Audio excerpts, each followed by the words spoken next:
Welcome back to our discussion on low-cost computing. Is one laptop per child, is it a dream or is it a reality? When will it become reality? How do we create computers that empower ordinary people, in particular children? With me here in the studio, I have Mr. Rodrigo Arboleda, Chairman and Chief Executive Officer of the One Laptop Per Child Association based in the United States, and Mr. Satish Jha, Chairman of the OLPC India Foundation. Mr. Rodrigo Arboleda, you are claiming that this new machine called the XO is unlike any machine ever built by anybody in human history. And one of the important aspects of this machine, and which you believe is ideal solution for not just a country like India but all developing countries, is that it can be recharged by human power. That using your hand, using your feet, you can provide that 1 watt of power which can recharge this machine. Please explain what you mean. Well, we have two methods of recharging the machine. One is solar power, and the other one is kinetic power.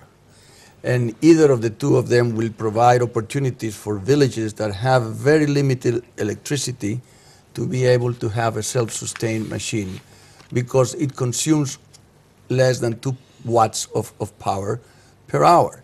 And that's one of the very significant technological advantages that we have been able to embed into the whole system. But the other part, when you asked before the break, was what is it that this computer does that others don't do?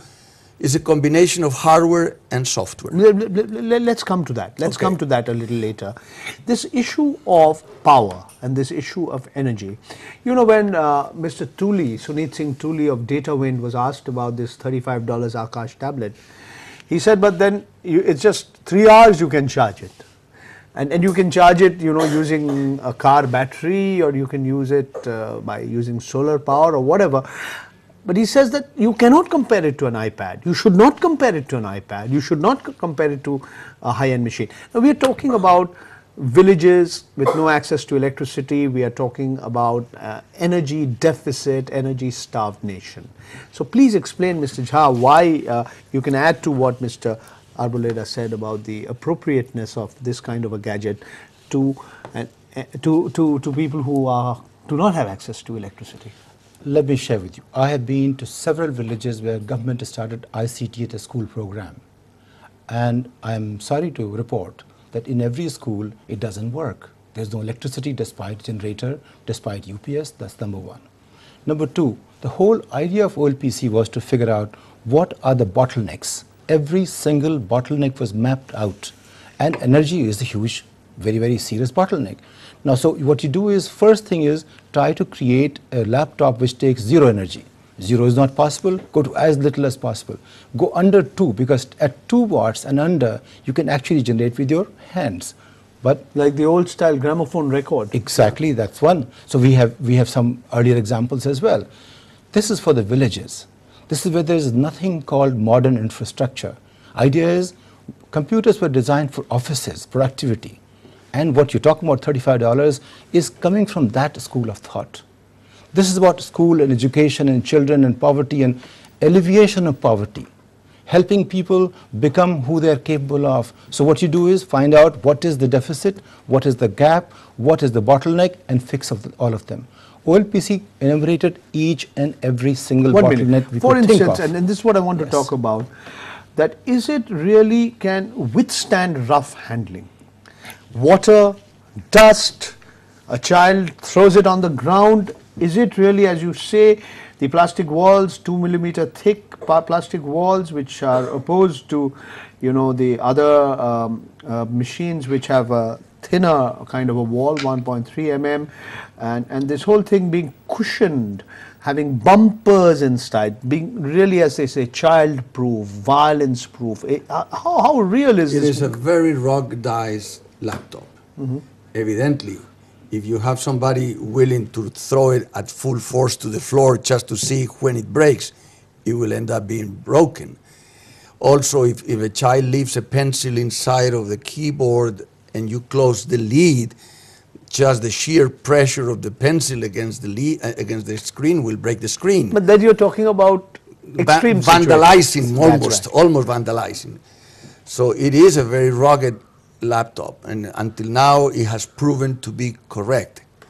The issue is, within the scope of a child of 5 years of age, can it sustain the normal type of usage that a child of 5 years of age will do? Occasional dropping into the floor, occasional spilling of some water or sand or dust, and so forth, and the answer is yes. You would like to add to that? I have dropped 100 times water.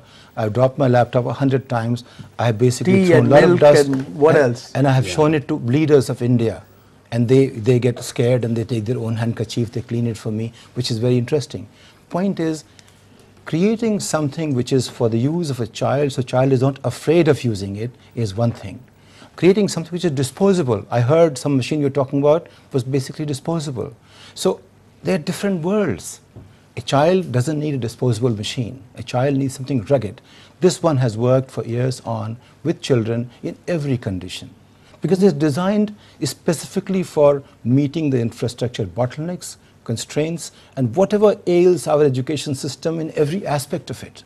Okay. Tell me how important, Mr. Rodrigo Arboleda, is the fact that your hard disk doesn't crash, maintenance requirements are almost zero or next to nothing, and you have, this whole issue. It has not only no hard disk which can crash. It has only two sort of internal cables. It has a mesh network antenna which far outperforms the typical laptop which uses these Wi-Fi's.